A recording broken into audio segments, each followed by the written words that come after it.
भारतीय संविधान एक अनवरत अध्ययन में हम लोग अध्ययन कर रहे थे नीति निर्देशक तत्वों का।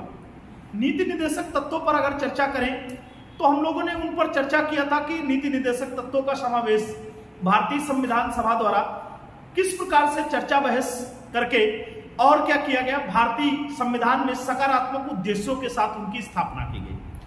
मुख्य मुद्दा उनके पक्ष और विपक्ष वालों में यह था कि जो उसके पक्षधर थे और जो उसके विपक्ष में थे वो न्यायालय द्वारा लागू कराए जाने और ना कराए जाने के संबंध में था। उस पर हमने कई सारे विद्वानों के विचार देखे थे और अंततः डॉक्टर अंबेडकर द्वारा उनका युक्त उत्तर देते हुए भी उस पर देखा था कि किस तरीके से उन्होंने समझाया कि नीति निर्देशक तत्व तो न्यायालय द्वारा वाद योग्य तो नहीं बनाए गए, लेकिन आम जनता द्वारा उसको एक तरीके से राजनीतिक उत्तरदायित्व के तहत उनका समावेश हुआ है। अगर हम लोग बात करें कि क्या कहते हैं कि उनका वर्गीकरण किया गया था अध्ययन की सुविधा के दृष्टिकोण से, राज्य के नीति निर्देशक तत्वों का वर्गीकरण किया गया था, जिसमें पहले पार्ट में हम लोगों ने देखा था सामाजिक,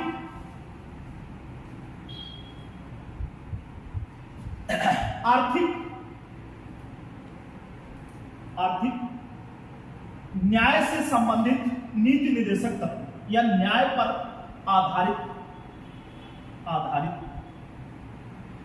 डीपीएसपी।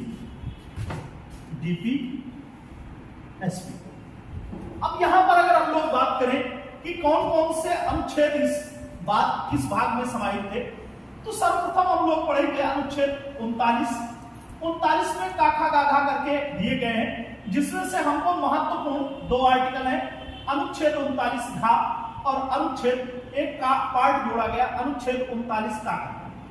ये 2 महत्वपूर्ण अनुच्छेद हैं, इनको आपको ध्यान रखना है। यहां पर अनुच्छेद 39 में देखें तो क्या लिखा गया है, समान कार्य के लिए समान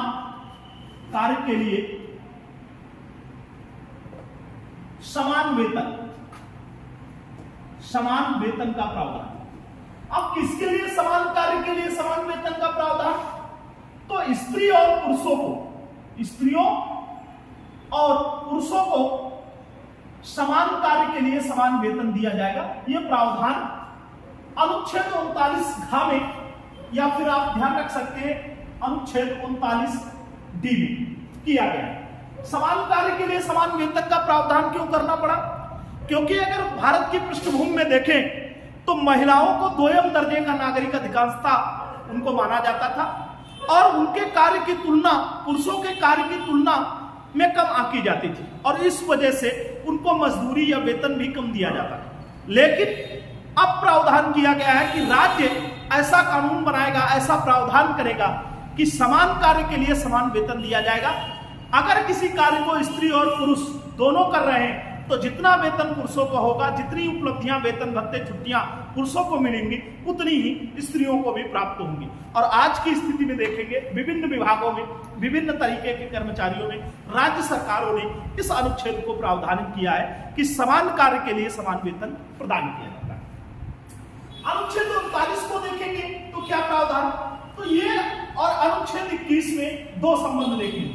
अनुच्छेद 21 क्या कहता है, प्राण एवं दैहिक स्वतंत्रता का अधिकार, प्राण एवं दैहिक स्वतंत्रता का अधिकार और इस अधिकार को दैहिक स्वतंत्रता का अधिकार, और यहां पर प्रावधान किया गया था कि फंडामेंटल राइट में जो अनुच्छेद 21 है, जिसे जीवन जीने का अधिकार कहा जाता है, इस पर क्या किया जा सकता है, विधि बना करके किसी के प्राणों और शरीर को क्या किया जा सकता है, समाप्त किया जा सकता है जब उसे सजा दी जाए, कैसे, विधि के अनुसार। लेकिन अब यहां पर देखेंगे तो एक तरफ प्राण एवं दैहिक स्वतंत्रता के अधिकार पर भी युक्त प्रतिबंध है, लेकिन अनुच्छेद 39 क्या कहता है कि किसी भी नागरिक को निःशुल्क विधिक सहायता प्रदान की जाएगी, निःशुल्क विधिक सहायता प्रदान की जाएगी, विधिक सहायता प्रदान की जाएगी। अब ऐसा क्यों किया गया, विधिक सहायता प्रदान की जाएगी, और यह कब किया गया, 42वें संविधान संशोधन 1976 द्वारा निःशुल्क विधिक सहायता का प्रावधान किया गया। अब यह प्रावधान क्यों किया गया, तो अनुच्छेद 39 का को क्या किया गया 42वें कॉन्स्टिट्यूशन अमेंडमेंट 1976 द्वारा जोड़ा। अब क्यों जोड़ने की स्थिति आई? तो कारण यह था कि बहुत सारे हिंदुस्तान के आज भी नागरिकों को देखेंगे तो उनकी आर्थिक स्थिति ये नहीं है कि वो अपने लिए विधि वेत्ता या परामर्शदाता को अपना उसका शुल्क चुका करके उसे अपने पक्ष में, अपनी दलील देने के पक्ष में, अपने बचाव पक्ष में उसका प्रयोग कर सके। तो अब क्या है कि जब उनके पास आर्थिक स्थितियां ऐसी नहीं है तो अब क्या है, राज्य सरकार का ये दायित्व है। और आपने देखा होगा वर्तमान स्थिति में विभिन्न न्यायालयों में सरकारी वकीलों का प्रावधान, सरकारी वकीलों के प्रावधान का तात्पर्य यह है कि जब किसी को अपना वकील करने की स्थिति में कोई व्यक्ति, कोई वादी नहीं है तो उस वादी को सरकार सरकारी वकील मुहैया कराती। तो क्या है, निःशुल्क विधिक सहायता प्रदान की जाएगी। और दूसरा एक प्रावधान अनुच्छेद 39 का में यह किया गया है कि जो निर्णय होगा, जो निर्णय किया जाएगा न्यायालय द्वारा, निर्णय की एक प्रति निःशुल्क प्रदान की जाएगी। यह भी ध्यान रखें कि यह क्या किया गया, राज्य से प्रावधान किया गया कि एक निःशुल्क विधिक सहायता का प्रावधान करेगा, मतलब उसको परामर्शदाता या अधिवक्ता प्रदान किया जाएगा। और दूसरा, निर्णय की एक प्रति निःशुल्क रूप से प्रदान की जाएगी। इसके अलावा आप चले सामाजिक न्याय के संबंध में क्या प्रावधान, तो अनुच्छेद 41 का प्रावधान देखते हैं। अनुच्छेद 41 में क्या प्रावधान किया गया? अनुच्छेद 41 कहता है कुछ दशाओं में जब विशेष प्रकार की दशाएं, कुछ दशाओं में क्या किया जाएगा, काम, शिक्षा एवं लोक सहायता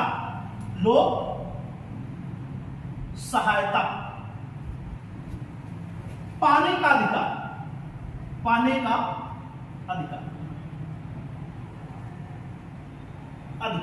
अब देखिए, कुछ दशाओं में काम, शिक्षा और लोक सहायता पाने का अधिकार। जब व्यक्तियों को किसी प्रकार की आपात स्थिति होती है तो प्राचीन काल से देखेंगे शासकों का यह उत्तरदायित्व होता है, सरकारों का यह उत्तरदायित्व होता है कि वो अपने नागरिकों की सहूलियत के लिए विभिन्न प्रकार के कार्यों का आयोजन करते हैं। जैसे आपने देखा होगा हिंदुस्तान में जब जब बेरोजगारी बढ़ी है या जब जब लगा है कि आम नागरिक के पास कार्य की कमी, तो क्या किया गया, मनरेगा जैसे प्रोजेक्ट लाए गए। आप अगर देखेंगे तो मनरेगा में तो गारंटी कर दी गई है, लेकिन इसके अलावा विभिन्न प्रकार के ऐसे कार्यक्रम सरकार द्वारा समय समय पर चलाए गए कि उसके नागरिकों को काम पाने का अधिकार, काम उसको मिल गया। दूसरा, शिक्षा। आपने देखा होगा हिंदुस्तान में 6 से 14 आयु वर्ष तक के बच्चों के लिए निःशुल्क शिक्षा का प्रावधान किया गया। इससे ऊपर अगर जाएंगे तो विशेष दशाओं में जो बच्चे होते हैं उनको प्रवेश के अलावा उन्हें छात्रवृत्ति के माध्यम से उचित शिक्षा पा सके, ऐसे प्रावधान राज्य सरकार द्वारा किए जाते हैं। लोक सहायता पाने का अधिकार, लोक सहायता का मतलब सरकारी सहायता पाने का प्रावधान। पीछे आपने देखा होगा कोविड काल के समय जब कोविड-19 का प्रभाव ज्यादा हो गया तो सरकार ने क्या किया, अनाज भी निःशुल्क प्रदान किया और गृहिणियों को, महिलाओं को 500 रुपए देने का प्रावधान किया, ताकि क्या है कि उनको ये लोक सहायता मिल सके, ताकि वो एक बेसिक जीवन, जो अनिवार्य वस्तुएं हैं, उनको प्राप्त करने में उनको दिक्कत ना हो। ये राज्य का काम होता है और राज्य ने इस काम को समय समय पर, किसी की भी सरकारें रही समय समय पर यह कार्य किया गया। अब इसके अलावा देखेंगे सामाजिक आर्थिक न्याय पर आधारित डीपीएसपी या सामाजिक आर्थिक न्याय पर आधारित जो नीति निर्देशक तत्व हैं, उनमें से अनुच्छेद 42 भी आता है। अनुच्छेद 42 में क्या प्रावधान किया गया, तो अनुच्छेद अगर 42 को देखें तो 42 प्रावधान करता है कि काम की जो दशाएं होंगी, अनुच्छेद 42 क्या कहता है, काम की एक तो न्याय संगत दशा होगी, न्याय संगत। देखिएगा क्या है, बहुत बार ऐसा हुआ है कि जब मजदूरों को या फिर श्रमिक वर्ग को ऐसी परिस्थितियों में काम करने के लिए बाध्य होना पड़ता है जबकि वहां पर कार्य के लिए उचित दशाएं नहीं होती। या तो स्वच्छ जल की उपलब्धता नहीं होती, या स्वच्छ पर्यावरण नहीं होता, या स्वच्छ आवास की व्यवस्था नहीं होती, या उनकी सुरक्षा के मानक नहीं पूरे होते। जैसे कि आपने देखा होगा एक 1984 की घटना है, भोपाल गैस त्रासदी। भोपाल गैस त्रासदी में देखेंगे तो काम की न्याय संगत दशा नहीं है। अगर काम की न्याय संगत दशा होती तो उन कर्मचारियों की सुरक्षा का प्रावधान होता और जो हजारों लोग उसमें मर गए वो हजारों लोग न मरे। अब उसके बाद देखेंगे मानवोचित दशाएं। मानवोचित दशाएं, अब इन मानवोचित दशाओं पर क्या देखेंगे, विभिन्न स्थानों पर ऐसा कार्य करना पड़ता है। जैसे आपने देखा होगा बहुत स्थानों पर लोगों को अपने कंधों पर ठेला ठेलते हुए देखा होगा, पशुवत काम करना पड़ता है। मानवोचित, मानव के लिए जो उचित दशाएं होती हैं वो दशाएं नहीं रहती, फिर भी उनको काम करना पड़ता है, क्योंकि उनकी जो गरीबी का स्तर होता है, जो उनके जीवन जीने की दशा होती, उसके दुर्दिन होते। और इस वजह से विभिन्न तरीके के स्थानों पर, सरकारी फैक्ट्रियों में या विभिन्न तरीके के ऐसे स्थानों पर या कार्यों में ऐसे लोगों को संलिप्त किया जाता है जब मानवोचित दशाएं नहीं होती। जैसे आपने छोटे बच्चों को होटलों में काम करते हुए देखा होगा, तो वहां पर मानवोचित दशाएं नहीं होती। विभिन्न स्थानों पर ऐसे देखा होगा जहां महिलाओं के साथ लैंगिक विभेद होता रहता है, उन कारखानों में, अन्य स्थानों पर काम की उचित दशाएं नहीं होती। तो काम की उचित दशाएं में बनाना किसका कर्तव्य है? राज्य सरकार का। और प्रसूति सहायता, प्रसूति सहायता, अब प्रसूति सहायता का तात्पर्य क्या है? अनुच्छेद 42 कहता है क्या है? प्रसव काल के समय, प्रसव काल के समय महिलाओं को क्या है, रोजगार से वंचित ना हो जाए, इसलिए कुछ महिलाओं को प्रसव काल के समय भी विभिन्न तरीके के कार्यों में संलिप्त रहना पड़ता है, फैक्ट्रियों में काम करना पड़ता है। तो सरकार ने प्रावधान कर रखा है कि चाहे वो सरकारी संस्थाएं हो चाहे प्राइवेट संस्थाएं हो, प्रसव काल के समय जो छुट्टी दी जाती है उसका वेतन भी सरकार द्वारा या उन कंपनियों द्वारा भुगतान किया जाता है। तो महिलाओं के लिए प्रसूति सहायता का उपपद, पहले प्रसूति सहायता का उपपद 7 सप्ताह का था, वर्तमान समय में महिलाओं को 26 सप्ताह का अवकाश प्रदान किया जाता है। तो प्रसव काल के समय, प्रसूति सहायता के समय, जब मां अपने बच्चे को जन्म देती है उस काल के समय प्रसूति सहायता का उपबंध किया गया है। तो ये रहे सामाजिक और आर्थिक न्याय पर आधारित नीति निर्देशक तत्व। इसके पश्चात अगर हम लोग चले कि गांधीवादी सिद्धांत कौन कौन से हैं, तो गांधीवादी सिद्धांतों पर अगर चर्चा करें तो गांधी के कुछ मानक थे या गांधी जी का कुछ मानना था, और उन सिद्धांतों को, गांधी जी के विचारों का समावेश भी इन नीति निर्देशक सिद्धांतों में देखने को मिलता है। जैसे आपने पढ़ा होगा, गांधी जी चाहते थे कि हिंदुस्तान में ग्राम स्वराज की स्थापना की जाए, और उस ग्राम स्वराज की स्थापना के संबंध में उन्होंने पंचायतों को मजबूत करने का प्रावधान दिया था। हम देखेंगे उन्हीं के अन्वय में क्या किया गया, उन्हीं के अनुपालन में क्या किया गया, गांधीवादी सिद्धांत। तो गांधीवादी सिद्धांतों के लिए क्या क्या है, कौन कौन से अनुच्छेद? गांधीवादी सिद्धांत। और इन गांधीवादी अगर सिद्धांतों पर चर्चा करें तो आपको ध्यान रखना होगा अनुच्छेद 40 क्या है, अनुच्छेद 40, अनुच्छेद 43, अनुच्छेद 43 का, और अनुच्छेद 46, अनुच्छेद 47, अनुच्छेद 48। ये अनुच्छेद आपको क्या है, गांधीवादी सिद्धांतों पर चर्चा करते हैं। जैसे अनुच्छेद 40 में क्या किया गया, पंचायतों का संगठन, पंचायतों का गठन या पंचायतों का संगठन,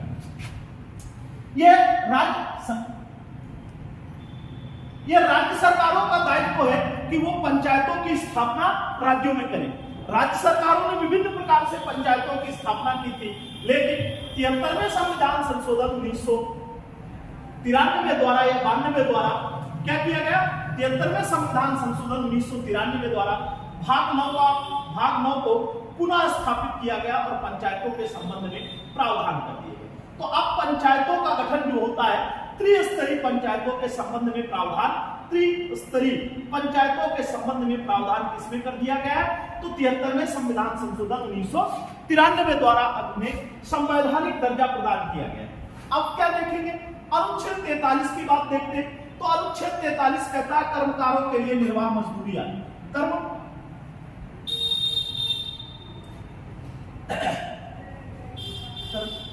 के लिए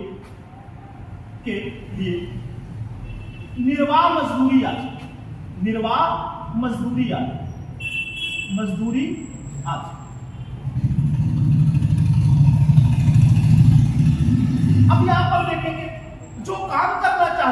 निर्वाह उनके क्या है, कर्मकारों के लिए निर्वाह मजदूरी आदि, जीवन निर्वाह के लिए मजदूरी आदि का प्रावधान अनुच्छेद 43 में किया गया। सरकार को देखेंगे, सरकार, राज्य सरकार का विषय है कुटीर उद्योगों की स्थापना करना। कुटीर उद्योगों की स्थापना,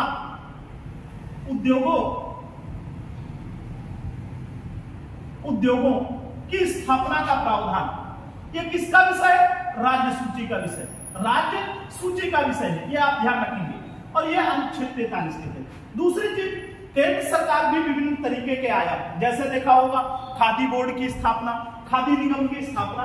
तो केंद्र सरकार और राज्य सरकारें कर्मकारों के लिए निर्वाह मजदूरी आदि की व्यवस्था करते रहते।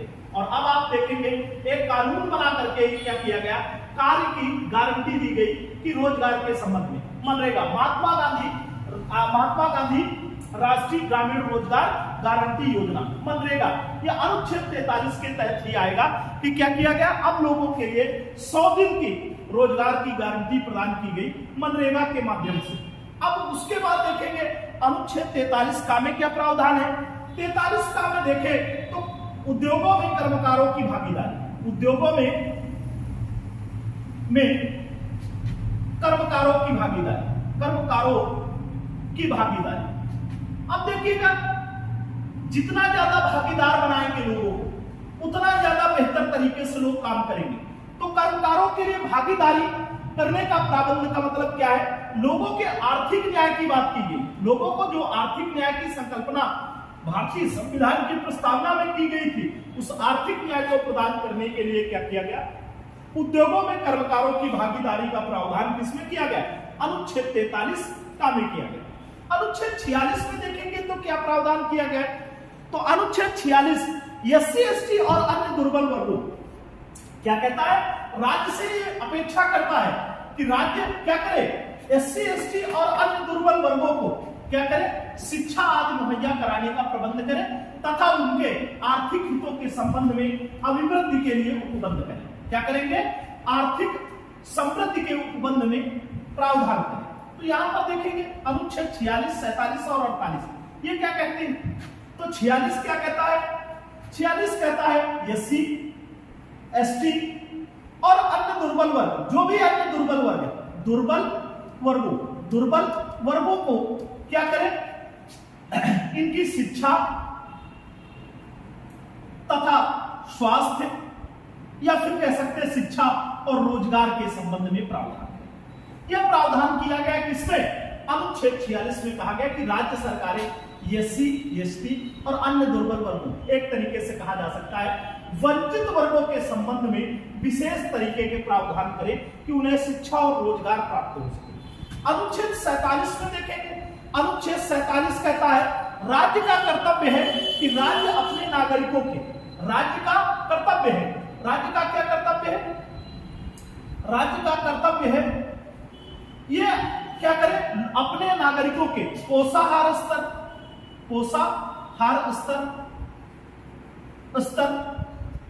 जीवन स्तर और स्वास्थ्य संबंधी या लोक स्वास्थ्य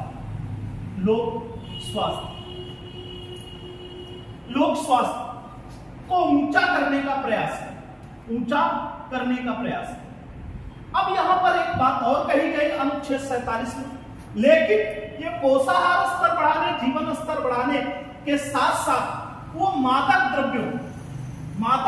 द्रव्यों या मद्य निषेध, ये आपसे केवल इतना सिंगल पूछा जाता है, मद्य निषेध, शराब पर प्रतिबंध लगाए या मादक द्रव्यों का प्रयोग वो क्या करेगा, अपने राज्य के नागरिकों पर नहीं करेगा। हाँ, मादक द्रव्यों का प्रयोग कहां हो सकता है, औषधियों को छोड़ करके। अगर औषधियों में एल्कोहलिक पदार्थों का प्रयोग होता है, औषधियों में क्या किया जाता है, औषधियों में एल्कोहलिक पदार्थों का प्रयोग किया जाता है, उनको छोड़ करके पोषाहार स्तर को बढ़ाने, जीवन स्तर को बढ़ाने और लोक स्वास्थ्य को बढ़ाने में राज्य सरकार मादक द्रव्यों के निषेध का भी प्रावधान करेगा। यह अनुच्छेद 47 कहता है। अनुच्छेद 48 पर देखें तो क्या प्रावधान है, इसमें कृषि एवं पशुपालन का संगठन, कृषि एवं पशुपालन का संगठन किया गया।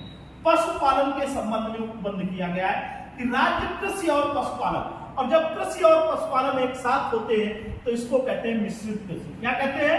मिश्रित कृषि। क्या कहते हैं? मिश्रित कृषि कहा जाता है। और मिश्रित कृषि के संबंध में अनुच्छेद 48 में उपबंध किया गया।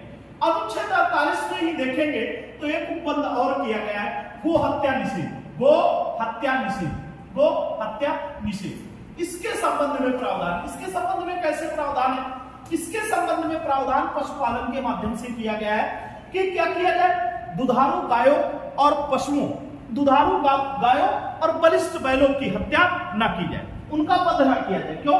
क्योंकि दुधारू गायों के माध्यम से लोगों के जीवन स्तर अर्थात उनकी आर्थिक और क्या कहते हैं उनके स्वास्थ्य संबंधी वृद्धि होगी। और दूसरी चीज क्या है कि बैलों के माध्यम से कृषि को उन्नत बनाने का कार्य हिंदुस्तान में किया जाता रहा है। अब कृषि उपकरण आ गए हैं।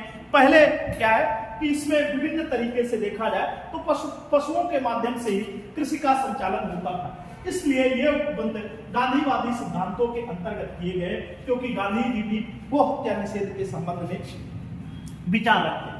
तो ये आपके हो गए गांधीवादी सिद्धांत। अब देखेंगे कुछ पश्चिमी विचारवादी समूहों को या पश्चिमी विचार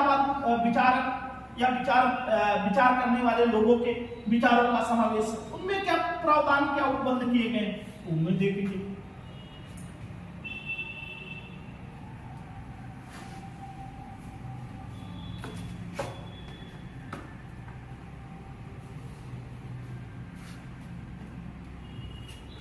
पश्चिमी उदारवादी सिद्धांत, उदारवादी सिद्धांत।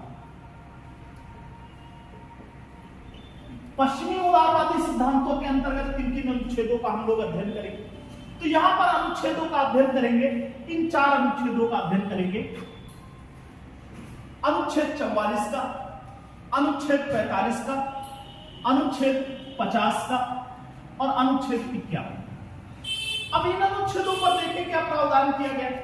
अनुच्छेद 44 में क्या प्रावधान किया गया? नागरिकों के लिए एक समान सिविल संहिता, नागरिकों के लिए एक समान सिविल संहिता, समान सिविल संहिता।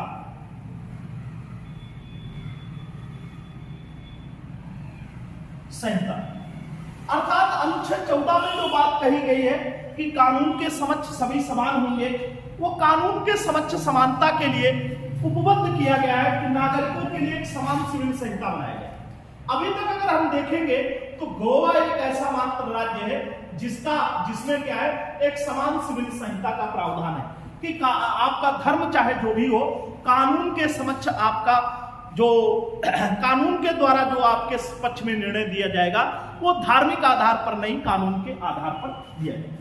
अनुच्छेद 45 देखेंगे तो 45 में राज्य से कहा गया 86वें संविधान संशोधन द्वारा 86वें संविधान संशोधन 2002 द्वारा इसे संशोधित किया गया और इसमें संशोधित करके कहा गया कि राज्य का कर्तव्य है कि 6 वर्ष से कम आयु के, 6 वर्ष से कम आयु के जो बच्चे हैं, 6 वर्ष से कम आयु के बच्चों की शिक्षा और स्वास्थ्य संबंधी, शिक्षा एवं स्वास्थ्य संबंधी देखभाल का उपबंध या इनके संबंध में प्रावधान अनुच्छेद 45 के तहत किसके राज्य के द्वारा किया जाएगा। अनुच्छेद 50 पर देखेंगे क्या प्रावधान है, तो कार्यपालिका का न्यायपालिका से पृथक्करण, कार्यपालिका का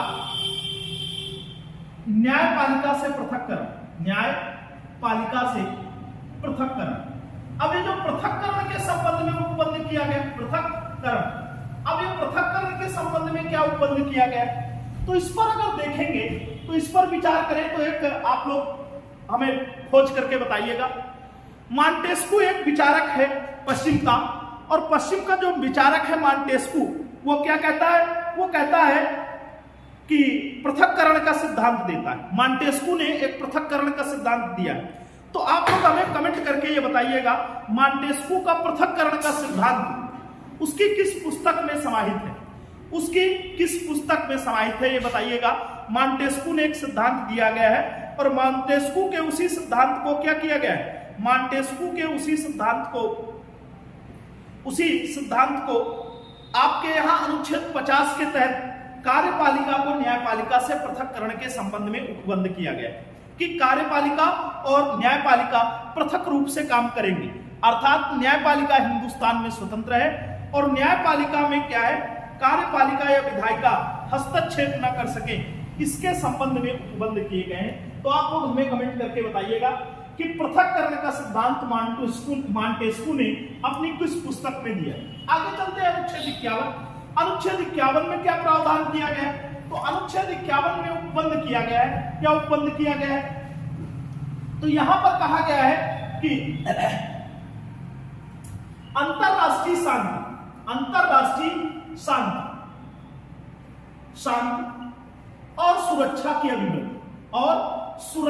अभिवृद्धि, अंतरराष्ट्रीय शांति और सुरक्षा की अभिवृद्धि के संबंध में जो उपबंध किए गए, वृद्धि के संबंध में जो उपबंध किए गए, उनमें राज्य से अपेक्षा की गई है कि राष्ट्रों के मध्य न्याय संगत एवं सम्मानपूर्ण व्यवहार करे, राष्ट्रों के मध्य सम्मानपूर्ण और सम्मानजनक और न्याय संगत व्यवहार किया। तीसरी चीज, अंतरराष्ट्रीय विवादों में राज्य क्या करे, अंतरराष्ट्रीय विवादों में राज्य मध्यस्थता के माध्यम से उनका निपटारा करने का प्रयास करे, अर्थात अंतरराष्ट्रीय शांति और सुरक्षा की अभिवृद्धि के संबंध में उपबंध किया गया है। किसमें? अनुच्छेद 51। तो पश्चिमी उदारवादी सिद्धांतों का प्रावधान जो किया गया है वो अनुच्छेद 44, 45, 50 और 51 के माध्यम से किया गया। अब आगे चलेंगे हम लोग अन्य उपबंध, नीति निर्देशक तत्वों के संबंध में अन्य उपबंध किए गए हैं। अन्य उपबंधों में क्या देखेंगे? तो अन्य उपबंधों के संबंध में अगर देखें तो यहां पर क्या किया गया है, अनुच्छेद 49 और एक अनुच्छेद बचा है आपका अनुच्छेद 49 और अनुच्छेद 48 का को क्या किया गया, 42वें संविधान संशोधन द्वारा जोड़ा गया और राज्य से ये अपेक्षा की गई है कि राज्य सरकार क्या करे, राज्य सरकार ये प्रावधान करे कि क्या कहते हैं, वन्यजीवों पर्यावरण का संरक्षण और संवर्धन तथा वन्यजीवों की रक्षा करे। तो अन्य अगर प्रावधान देखें, अन्य प्रावधान क्या किए गए हैं डीपीएसपी के माध्यम से, अन्य प्रावधानों में अनुच्छेद 48 का और अनुच्छेद 49 पर हम लोग अध्ययन कर सकते हैं। अनुच्छेद 48 का में क्या कहा गया है, अनुच्छेद 48 का के तहत राज्य से पर्यावरण के संरक्षण, संवर्धन और वन तथा वन्य जीवों की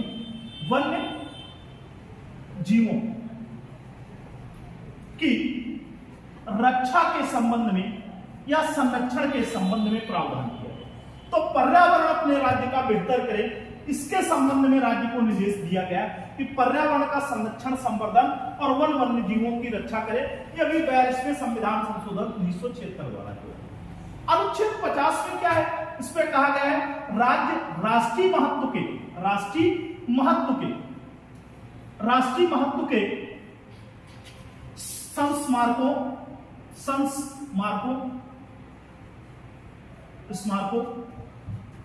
स्थानों, वस्तुओं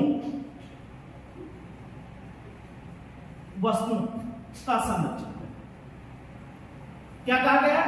राष्ट्रीय महत्व के, राज्य सरकार क्या करेगा, राष्ट्रीय महत्व के स्मारकों, स्थानों और वस्तुओं के संबंध में संरक्षण का प्रावधान करे, या के संरक्षण का कर्तव्य किसका है, डीपीएसपी के तहत राज्य का कर्तव्य है कि राज्य इनका संरक्षण करे। इसके अलावा संविधान में राज्य के नीति निर्देशक तत्वों के तहत ये प्रावधान तो किए गए हैं, लेकिन कुछ तत्व ऐसे हैं जो अन्य भागों में भी प्रावधानित किए गए। अगर उनके संबंध में देखें हम लोग, तो उनके संबंध में 3 आर्टिकल और आपके द्वारा अध्ययन किए जा सकते हैं कि राज्य को कुछ निर्देश दिए गए हैं कि राज्य इन निर्देशों के अलावा भी और भी निर्देशों का पालन करे। जैसे आप लोग पढ़ सकते हैं, क्या किया गया है कि 3 अनुच्छेदों पर अगर अध्ययन करें, क्या किया गया है, राज्य को संविधान के अन्य भागों में दिए गए निर्देश या निर्देश। एक तो ये निर्देश दिए गए, ये निर्देश दिए गए, और क्या निर्देश दिए गए। तो आप इन 3 अनुच्छेदों पर गौर करेंगे। अनुच्छेद 350 का, अनुच्छेद 351 और अनुच्छेद 335, ये 3 अनुच्छेदों पर प्रावधान किया गया है। अनुच्छेद 350 का में क्या प्रावधान किया गया है? इस अनुच्छेद के तहत कहा गया है कि अल्पसंख्यकों को, जो भाषाई अल्पसंख्यक, यहां धार्मिक की बात नहीं हो रही, भाषाई अल्पसंख्यकों को, अल्पसंख्यक और कैसे भाषाई अल्पसंख्यकों, भाषाई अल्पसंख्यकों को क्या किया जाए, मातृभाषा में बच्चों को जो शिक्षा दी जाए, या भाषाई अल्पसंख्यकों को जो भाषाई है प्राथमिक स्तर पर मातृभाषा या मदर टंग में शिक्षा, मातृभाषा में शिक्षा का उपबंध किया, मातृभाषा में शिक्षा का प्रावधान। यह भी किसका कर्तव्य है? ये राज्य का कर्तव्य है। लेकिन ये डीपीएसपी के भाग 4 में प्रावधानित नहीं है, राज्य को संविधान के अन्य भागों में, और इसको देखेंगे तो भाग 17 में पढ़ेंगे इसके संबंध में। आगे देखेंगे अनुच्छेद 351 में क्या उपबंध किया गया है। 351 में कहा गया कि संघ का यह दायित्व है, संघ का दायित्व है, क्या दायित्व है कि वो दायित्व, संघ का दायित्व है कि वह हिंदी भाषा का प्रचार प्रसार करे। क्या करे? प्रचार प्रसार करे। इस संबंध में यह प्रावधान किया गया। और अनुच्छेद 335 में कहा गया है संघ और राज्य, संघ या राज्य के कार्यकलापों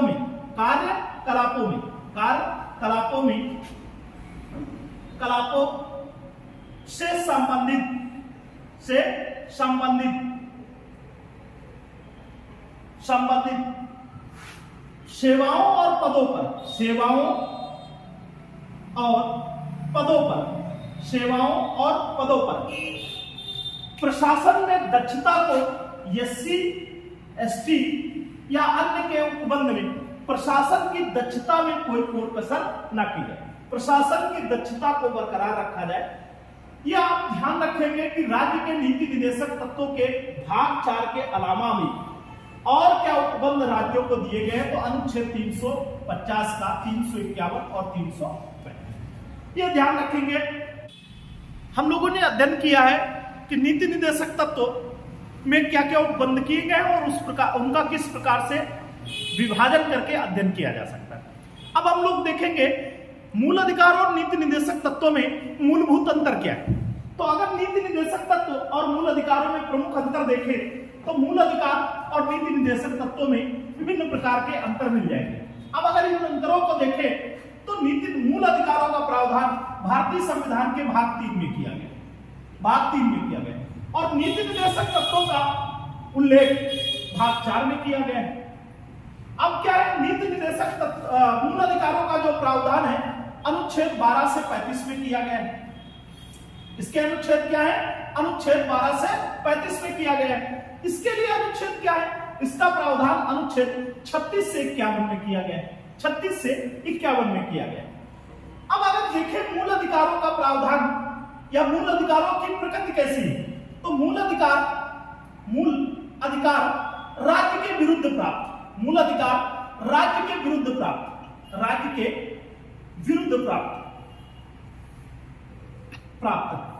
और एक बात देखें कि राज्य के विरुद्ध भी प्राप्त है और व्यक्ति के विरुद्ध भी प्राप्त है।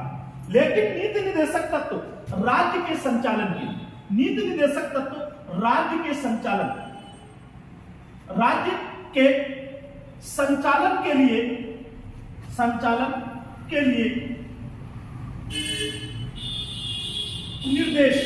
निर्देश क्या है? राज्य के अगर देखें भाग मूल अधिकारों का प्रावधान भाग 3 में है, नीति निर्देशक तत्वों का प्रावधान भाग 4 में है। इनका उल्लेख अनुच्छेद 12 से 35 के मध्य किया गया है। नीति निर्देशक तत्व या डीपीएसपी का उल्लेख अनुच्छेद 36 से 51 में किया गया है। मूल अधिकार राज्य के विरुद्ध प्राप्त है, जबकि राज्य के नीति निदेशक तत्व तो राज्य के संचालन के लिए दिए गए निर्देश। अब अगर देखें इनकी प्रकृति कैसी है, तो मूल अधिकारों की प्रकृति नकारात्मक है। कैसी है? नकारात्मक है। जबकि नीति निदेशक तत्वों की प्रकृति सकारात्मक है। कैसी है? सकारात्मक। इनकी प्रकृति कैसी है? नीति निदेशक तत्वों की प्रकृति सकारात्मक है, जबकि मौलिक अधिकारों की प्रकृति नकारात्मक है। अब यहां पर देखें तो मौलिक अधिकार न्यायालय द्वारा प्रवर्तनीय। क्या है? प्रवर्तनीय। तो प्रवर्तनीय, जबकि नीति निदेशक तत्व न्यायालय द्वारा प्रवर्तनीय नहीं है। अब अगर इन पर बात करें कि मूल अधिकारों को क्या है? न्यायालय द्वारा प्रवर्तनीय बनाया जा सकता है, प्रवृत्त बनाया जा सकता है, लागू कराया जा सकता है।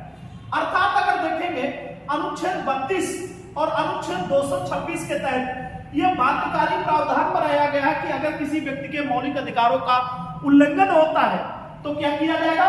अनुच्छेद 32 और 226 के तहत वो सुप्रीम कोर्ट या हाई कोर्ट जाकर के अपने मौलिक अधिकारों को प्रवर्तित या लागू कराने के संबंध में उनसे न्यायालय में अपील कर सकता है, और न्यायालय उसकी अपील पर युक्ति बंद करते हुए अनुच्छेद 32 और 226 के तहत उसके मौलिक अधिकारों को प्रवृत्ति या लागू करा सकता है। लेकिन क्या है कि नीति निदेशक तत्व तो प्रवर्तनीय नहीं, इनको अगर राज्य सरकार द्वारा लागू नहीं किया जाता है तो इसके लिए हम न्यायालय में क्या कर सकते हैं? न्यायालय में वाद या मुकदमा दायर नहीं कर सकते। ये राज्य की प्रकृति पर है कि राज्य इनको लागू करे। अब इसके बाद अगर देखेंगे तो एक अनुच्छेद 13 की भी बात है और एक अनुच्छेद 37 की बात है। अनुच्छेद 13 क्या कहता है मौलिक अधिकारों के संबंध में? अनुच्छेद 13 में मौलिक अधिकारों के संबंध में उपबंध है कि अगर केंद्र सरकार या राज्य विधानमंडल द्वारा कोई कानून बनाया जाता है जो मौलिक अधिकारों के उल्लंघन करता है या उनकी विधि को उन्हें शून्य करता है या अल्पीकरण करता है, तो वो तब तक शून्य माना जाएगा। वो कानून या वो राजाज्ञा तब तक शून्य मानी जाएगी जब तक मौलिक अधिकारों का उल्लंघन करती है। लेकिन अनुच्छेद 37 के तहत प्रावधान किया गया कि निर्देशों को नीति निदेशक तत्वों को लागू करा करके क्या किया जाएगा? नीति निदेशक तत्वों को न्यायालय द्वारा प्रवर्तनीय तो नहीं कराया जाएगा, लेकिन राज्य का कर्तव्य है कि अपने प्रशासन के संचालन में और कानूनों के निर्माण में नीति निदेशक तत्वों को समायोजित करने का प्रावधान करे या उनके आधार पर क्या कहते हैं ये कार्य करें। अब इसके बाद देखेंगे नीति निदेशक तत्वों के संबंध में और मौलिक अधिकारों के संबंधों के संबंध में क्या किए गए? विभिन्न प्रकार के वाद आए और उन वादों में कुछ चर्चित वाद है, उन्हीं वादों पर हम लोग चर्चा करेंगे कि इन दोनों के संबंध में क्या प्रावधान किए गए। तो एक बात आपको ध्यान रखनी है कि राज्य के नीति निदेशक तत्व और मौलिक अधिकार एक रथ के उसी प्रकार के पहिए हैं, एक रथ के उसी प्रकार से पहिए हैं।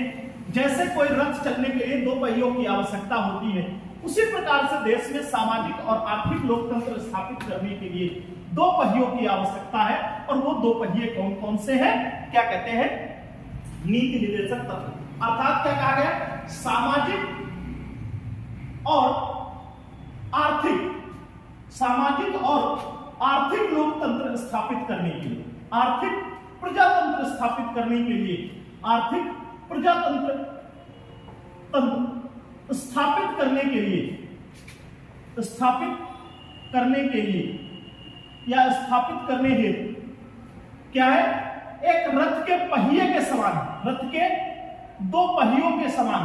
कौन? पहिए के समान, दो पहियों के समान है। कौन कौन से? एक फंडामेंटल राइट और दूसरा डीपीएसपी। डीपीएसपी क्या है? देश के सामाजिक और आर्थिक लोकतंत्र को स्थापित करने वाले रथ के दो पहिए के समान है, और वो रथ के दो पहिए क्या है? एक फंडामेंटल राइट और दूसरा डीपीएसपी। प्रमुख वादों की बात करें तो तीन प्रकार के सुप्रीम कोर्ट के वाद याद रखने हैं आपको। एक नंबर केशवानंद भारती बनाम केरल राज्य। केशवानंद भारती बनाम केरल राज्य, बनाम केरल राज्य, केरल राज्य। अब केशवानंद भारती बनाम केरल राज्य में क्या सुप्रीम कोर्ट ने निर्णय दिया? कहा कि फंडामेंटल राइट और डीपीएसपी क्या है? फंडामेंटल राइट और डीपीएसपी क्या है? तो फंडामेंटल राइट और डीपीएसपी एक दूसरे के पूरक, ना कि एक दूसरे के विरुद्ध। ये एक दूसरे के क्या है, एक दूसरे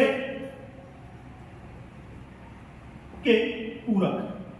क्या कहा गया, किसमें कहा गया, केशवानंद भारती बनाम केरल राज्यवाद 1972 या 1973 में क्या कहा गया, 1973 में कहा गया कि फंडामेंटल राइट और डीपीएसपी एक दूसरे के पूरक, ना कि एक दूसरे के विरुद्ध।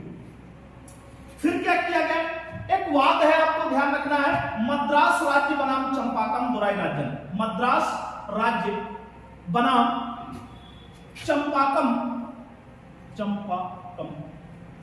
दोराईराजन, यह चंपाकम दोराईराजन वाद में क्या कहा गया, यह वाद 1991 का, 1991। और इस पर सुप्रीम कोर्ट ने क्या कहा, इस पर सुप्रीम कोर्ट ने कहा कि जहां पर मूल अधिकार और नीति निदेशक तत्वों में, मूल अधिकार और नीति निदेशक तत्वों में, नीति निदेशक तत्वों में विरोधाभास होगा, जहां पर विरोध की स्थिति होगी, वहां पर क्या किया जाएगा, मूल अधिकारों पर नीति निदेशक तत्वों को वरीयता प्रदान की जाएगी, वो उनके अभिभावक के रूप में होंगे, अर्थात नीति निदेशक तत्वों को प्रमुखता प्रदान की जाएगी। एक और बात आपको ध्यान रखना है 1993 में का, जिसको क्या कहते हैं, उन्नी कृष्णन या यूनी कृष्णन